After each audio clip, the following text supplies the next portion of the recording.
and assembly. The first speaker of the morning is Oscar Agertz, who will tell us about the origins of the Milky Way. All right, thank you very much. Let me just start my timer here. All right, so I'm Oscar Agertz. I work at Lund University, and I'm going to talk to you about the VINTERGATAN project towards understanding the origins of the Milky Way. VINTERGATAN is Swedish for the Milky Way. And this is a project with many collaborators. First and foremost, Florent Renaud, who gave his talk here on Tuesday. I also named Alvaro Segovia Otero, who also gave his talk here on Tuesday. And I list the rest of my collaborators here.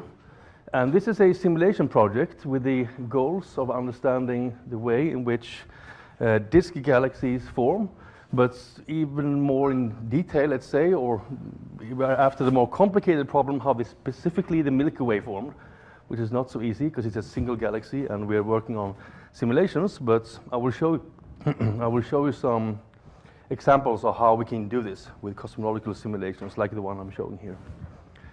So more specifically, we're after the origins of the Milky Way's thin and thick stellar disks, so scenarios for how this may happen. We're doing cosmological zoom simulations of galaxies forming in 10 to 12 solar mass halos, so Milky Way mass halos, using adaptive mesh refinement technique using Ramsey's code by Romain Tessier. And these are some of the examples of galaxies that we have coming out, some mock HST images of the kind of disk galaxies that we're forming. And I will do a case study on one of these in this talk.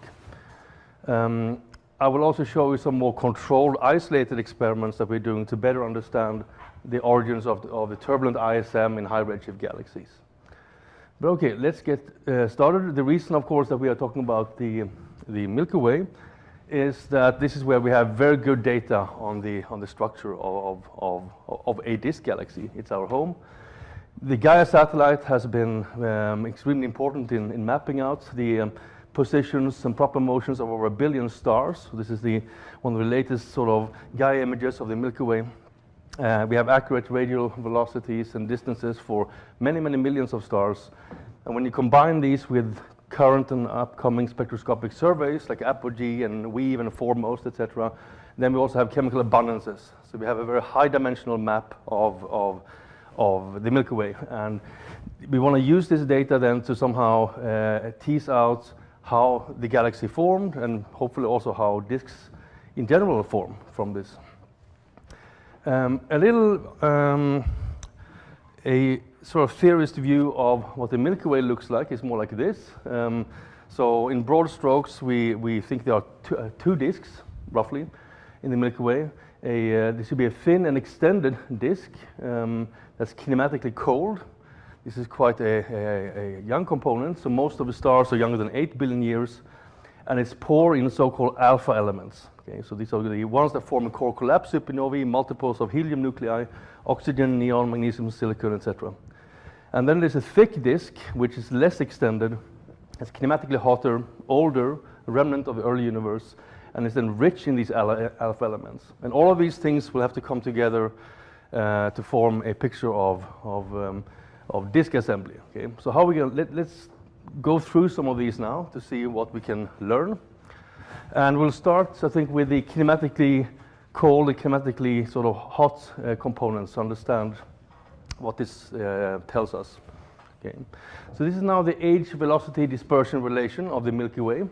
So here we have the vertical velocity dispersion of stars versus their age. And here we have the color coding here is the mean galactocentric distance of these populations. And the typical explanation for this sort of increase in velocity dispersions is secular heating. Right? So you can explain this by stars scattering off structures in the ISM like giant molecular clouds. Okay? This is a well-studied topic, of course, in the N-body community, and we get this sort of power law behavior with time with some heating rate beta. Okay? Of course, the old component, the old thick disk stars sitting here, they are not well explained by these slow secular processes, and typically simpler models of these sort of scattering events will have to then, they will have to add some preheating of the stars to explain what's going on here. Something like mergers, interactions with a big question mark. But it's important to notice, of course, and we saw this in Reinhardt's talk the other day, that the velocity dispersion of the cold interstellar medium is increasing with redshift. So these more gas-rich galaxies are just intrinsically much more turbulent. Okay. And this is, in principle, one can imagine that this entire relation of the Milky Way could just be explained by the evolution of the gas fraction, in that sense, that you're just forming stars out of more turbulent gas, and that is what's imprinted or encoded here in this relation. So we wanted to study this a bit using simulations, and to do so, we're not going to go into cosmological simulations. They are very complicated. We want to isolate the intrinsic evolution. So to do that, we are running isolated high-resolution disk simulations, where we essentially are treating the gas fraction here as a proxy for the cosmic epoch. And Florent already presented this earlier in the week, and we have a series of papers on this, basically. So what Florent was showing is that as we go from something that's very, very gas-rich over here, we have a stability regime that's conducive to big, big clumps forming. And as we are moving to a gas-poor regime, these things go away, and we end up mostly with GMCs forming in spiral arms. Okay? But it really is an inflection or transition around 20% that we are finding. Okay?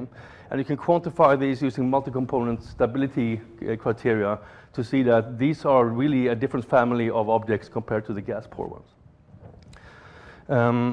And I want to show you in a second now how does this sort of turbulence that we are driving simply from the gravity and the feedback, how does that map onto the stellar kinematics? I can also flag that we also have done some work on this to ascertain the role of gravity versus stellar feedback in driving this turbulence, but I won't have time to go into that more today. So our stars then simply born kinematically hot in these gas-rich turbulent galaxies. So what I'm going to show you now here is on the x-axis gas fraction here, and here is the velocity dispersion of stellar populations at birth. Okay?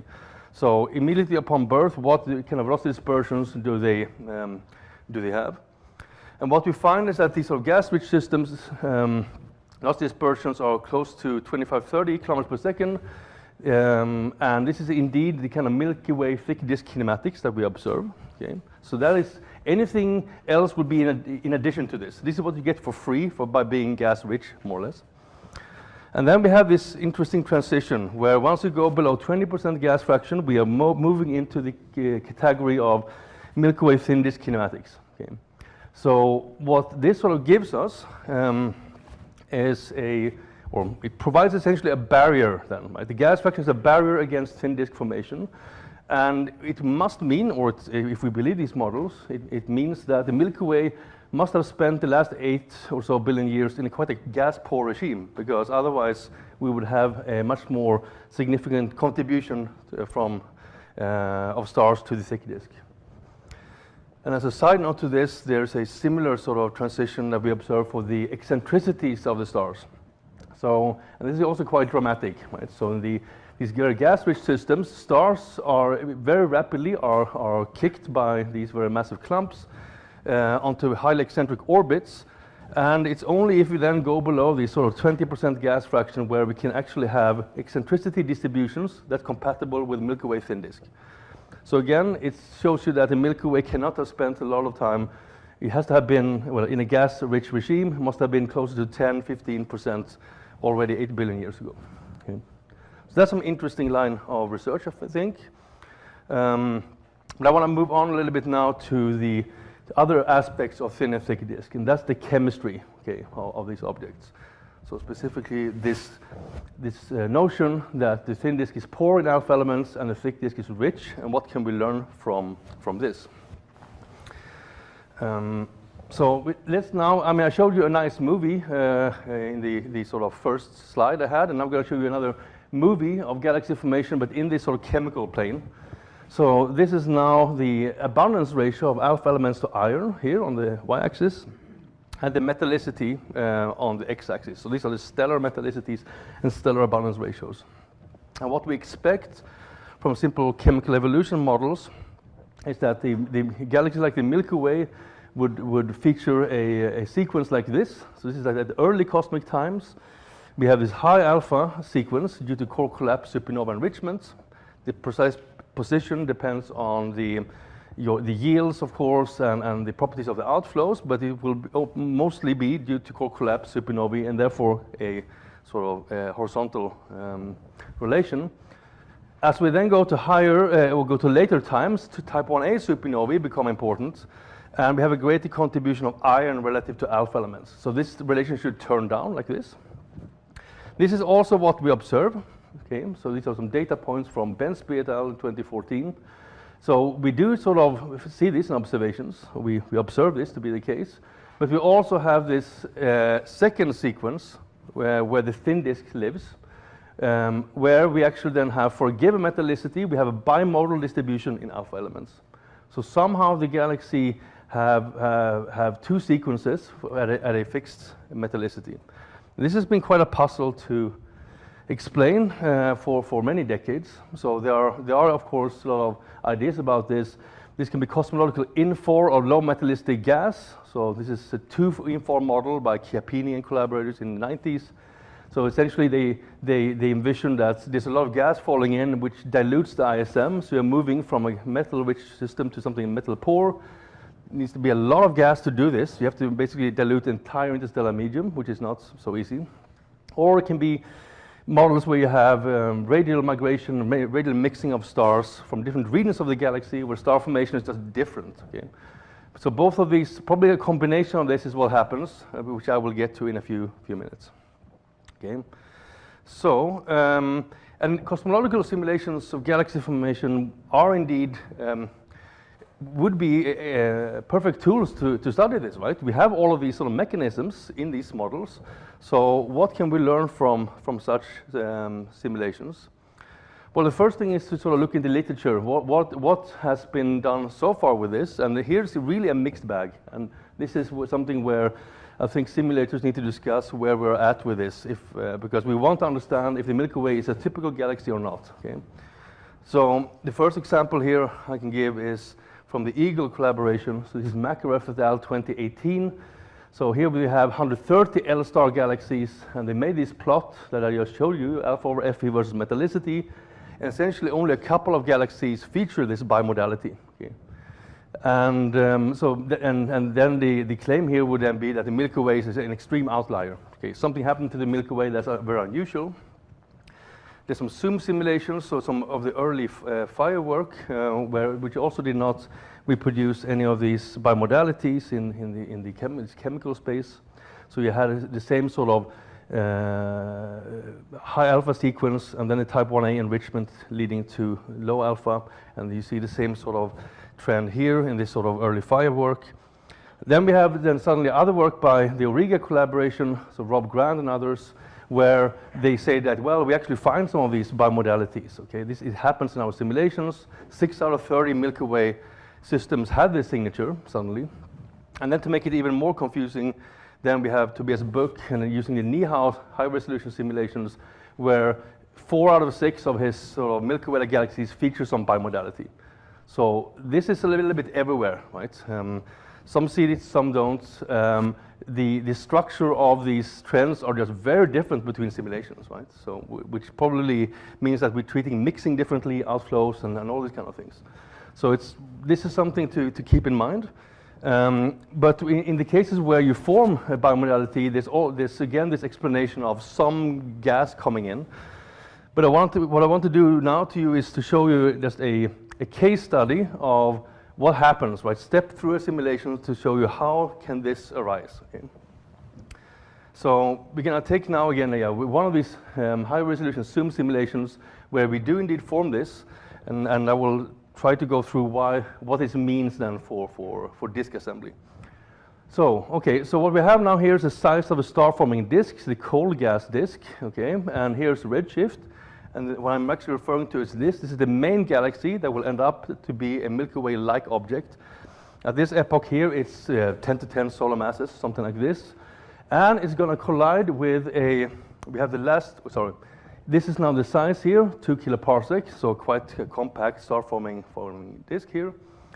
And we have the last major merger up here. And this one will now fall in and interact with this galaxy. And I will now show you what that does to the disk size. Okay. So here it is. It's coming in. And if you look here carefully, we see now that there's an enormous change in the size of the gas disk. Okay. So which we quantify here. So you're basically doubling the gas disk size as you're interacting with this system. And what we are seeing here is that this last major merger, there's a lot of infall of gas at this epoch. Okay. So what we are now seeing also is that this infall of gas, it's also is very different in terms of its chemistry. So what I'm showing you here, as I rotate around, in yellow here we have metal poor gas, like the 10th solar or something like this, and blue here is metal rich, so solar metallicity. So we have lots of infall of low metallicity gas that wraps around the galaxy.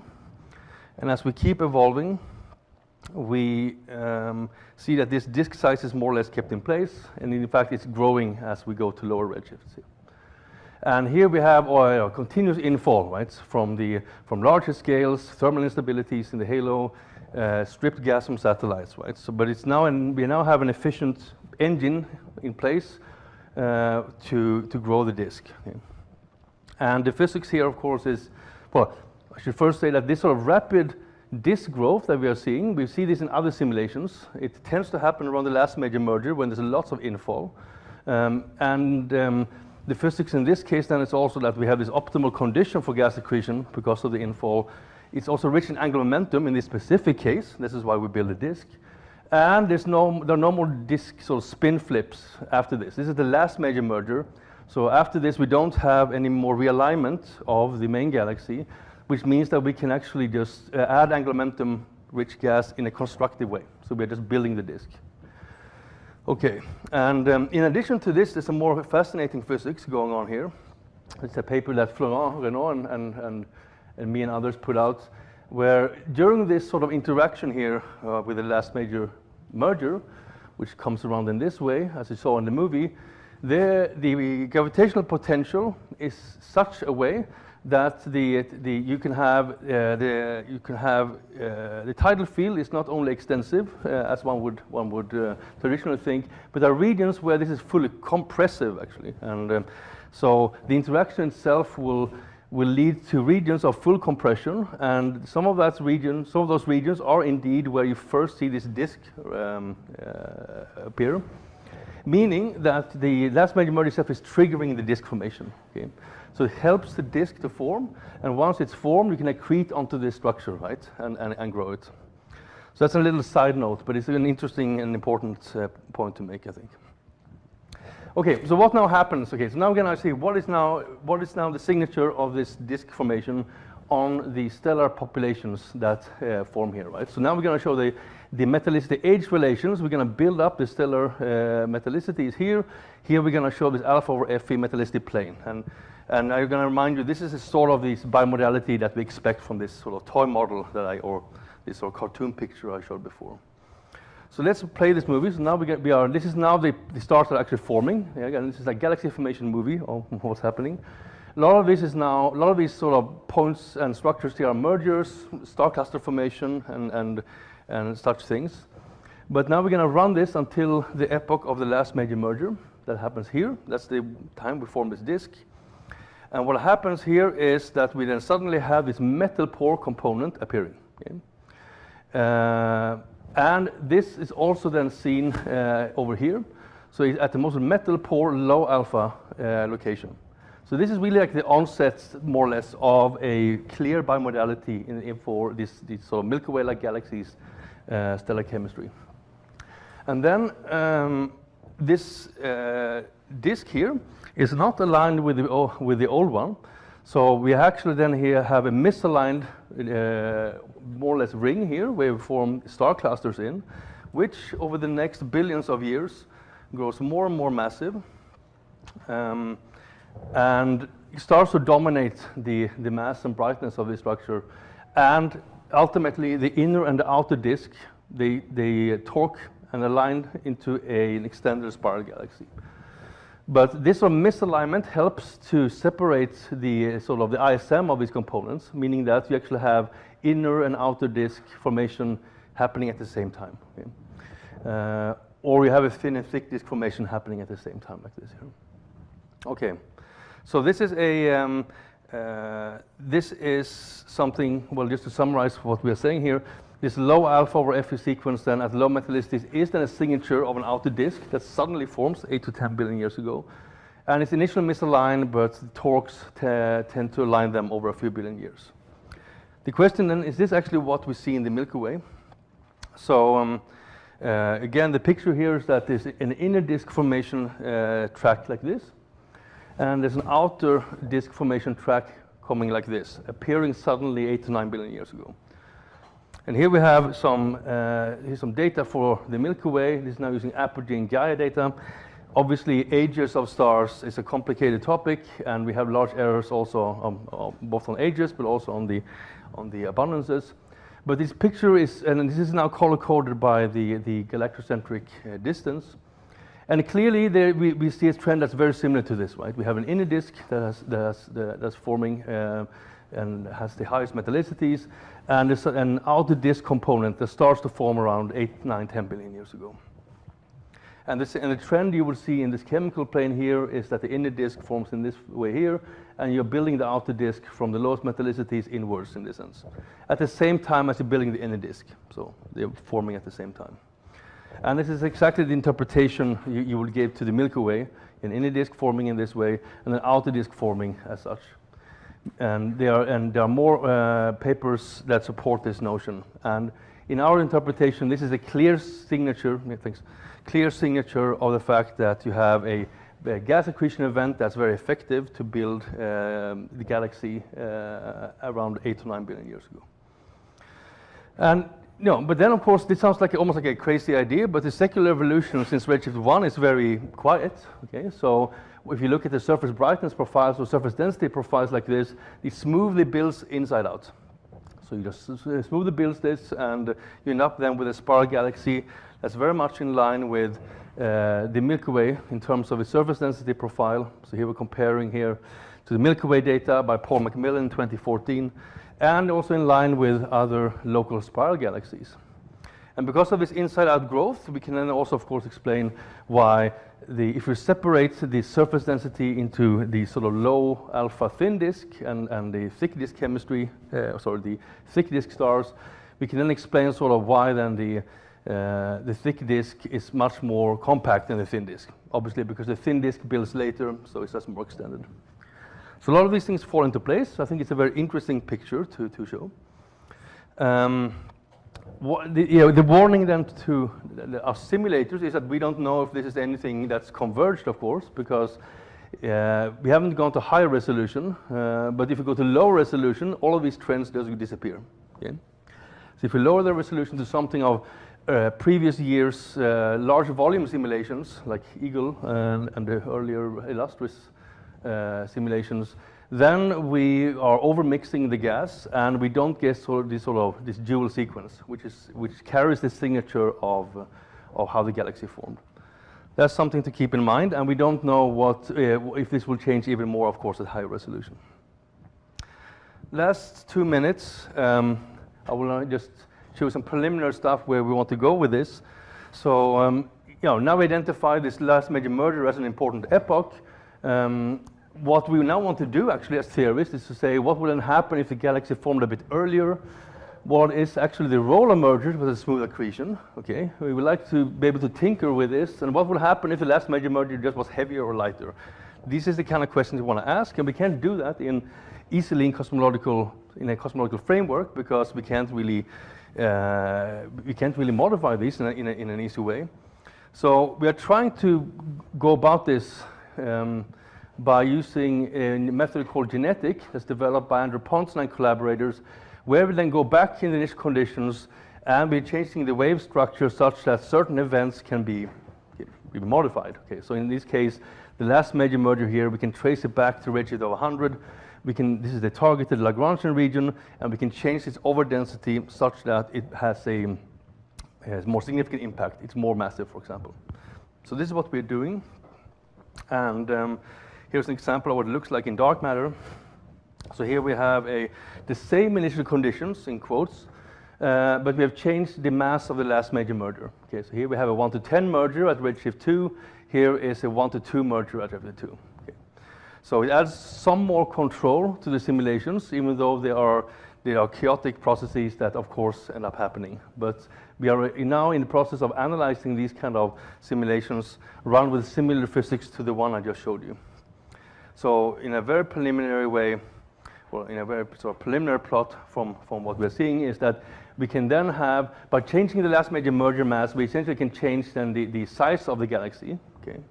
So what we have now here are two galaxies. It's now the half mass radius versus look back time. And we have identical halo masses, a ratio of 0.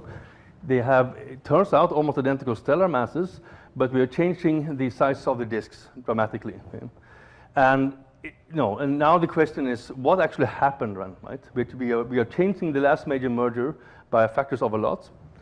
What is then the effective change that has happened? Okay, did we suddenly misalign the accretion or the accreting gas? Have we changed the way the CGM viralizes and these kind of things? So this is what we want to go after now. And in terms of the Milky Way science, it means that we at least have models now. Oops, sorry. We have models where. Oops. Sorry about that. Oops. It went crazy. Maybe that's a sign. Is it you controlling this? Yeah. Sorry about that. I went a bit crazy. So it means, final slide here, it means that we then have a way of controlling the amount of stars that form in this thin, the chemically thin disk, for example. Right? So in this case here, in the upper case, we have this sort of rapid disk formation happening. In the lower case here, it's more or less gone. Okay? And we want to understand then what are the conditions for this. What happened to the low metallicity inflows, for example. So that's what we are doing next, but I don't have anything more to show you because I have run out of time. So very briefly, conclusions. The high gas fraction leading to more turbulent cold ISM being a barrier for thin disk formation is what I started out with. So here we are seeing that the turbulent ISM can just directly impart very thick disk kinematics, and we're finding this transition at 20% to be quite important for typical Milky Way galaxies. So. And when we actually go to the chemistry of the disk, then we need to move to cosmological models. And here we see that we have identified the last major merger to be an important sort of transition for the galaxy. This is where you can now start building an extended thin disk. And the way the gas is accreting, or the chemistry of the gas is accreting, leads you to this bimodality in alpha over Fe. And finally, we think with genetic modified galaxy formation histories, we think we can add some more control, and we hope that this will be a useful way of exploring these topics. Okay. So with that, thank you. Okay, thank you, Oscar. Santi was real quick.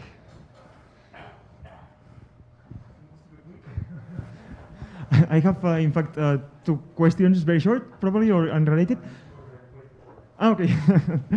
The first one about the isolated models. I find that are quite interesting to have these isolated models because you can learn about very specific physics. But, for example, for the Milky Way, you know that the Milky Way disk is already perturbed. It has a strong stellar bar in the center. So, in fact, if you have the stellar bar that rolls the dynamics of the stars in the galaxy, and also if you have, for example, Sagittarius that has been impacting the disk in the last 8 giga-years, then an isolated disk with the gas probably doesn't tell you much about the Milky Way. No, I agree. So what one needs to do is to build up a model where you add complexity, right? This is like what you get the intrinsic evolution, right? And if you have Sagittarius, you're likely heating the stars in the outer edges, right, of the galaxy, right? So then you would have to add this, or you have to decorate your simulation with more complexity, right? But so for this is really like this is what is inevitable out of the gas turbulence, and the rest will be an extra factor, basically. That's the logic of what we're doing. Okay. And for the second question, also related with this one, for the cosmological model that you are using, you have this major merger that produces two disks that are completely misaligned. This is good because it helps you to produce the warp, for example, when the two disks are getting aligned.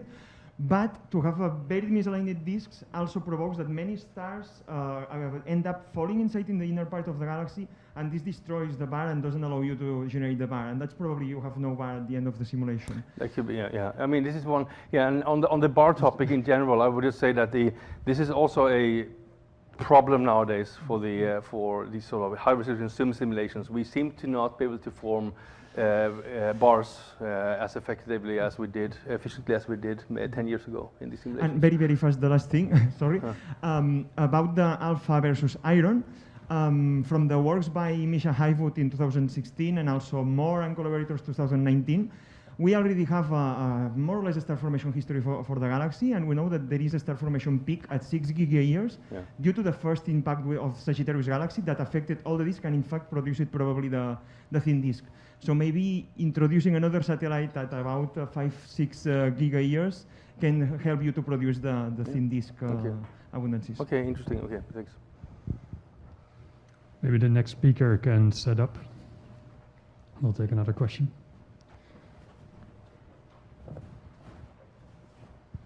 So, Oscar, this is a somewhat long question, but I think it's an interesting subject that people should be aware of. So you've been following basically two metallicity enrichment processes, type 1As, which produce the iron, and the usual alpha elements from core clocks. But there's another important process, the R process, which we've now learned is probably mainly produced in rare but extremely massive processes, namely neutron star mergers. And that has important implications for planet formation. And it goes like this. Roughly half the heating of Earth is coming from radioactive decay of uranium and thorium in the mantle and in the crust. And those are, of course, entirely R process elements. The abundance of the R process elements should be quite inhomogeneous because they're produced in enormous quantities. Something like 10% of the mass of the sun was produced in that neutron star merger whose gravity waves we detected in August of 2017. So what that means is that different stars and their planets will have quite variable amounts of these radioactive long-lived elements. And that will have a big effect on planetary habitability. We showed, this is Francis Nimmo, who's a planetary expert here at UCSC, and me, and Sandy Faber, and Enrico Ramirez Ruiz in a postdoc. What we showed was that if you increase that by a factor of 2, the R process elements, you kill the magnetic field for at least hundreds of millions of years, and probably have a drastic effect on the atmosphere and on habitability from excessive volcanism. If you have half as much as the sun and the Earth have, it probably kills plate tectonics. So it has enormous impacts on planetary habitability, and since you're doing high-resolution simulations, and presumably even increasingly high-resolution simulations, start tracking the R process. Yeah. So I should say in the next generation of models we have actually adapted Ramses now, so we can have entire product table included with the some model for the sources. So europium and other R process. Europium is in fact the best tracer. Yeah, that's and, a number of these big campaigns are actually tracking europium in millions of stars.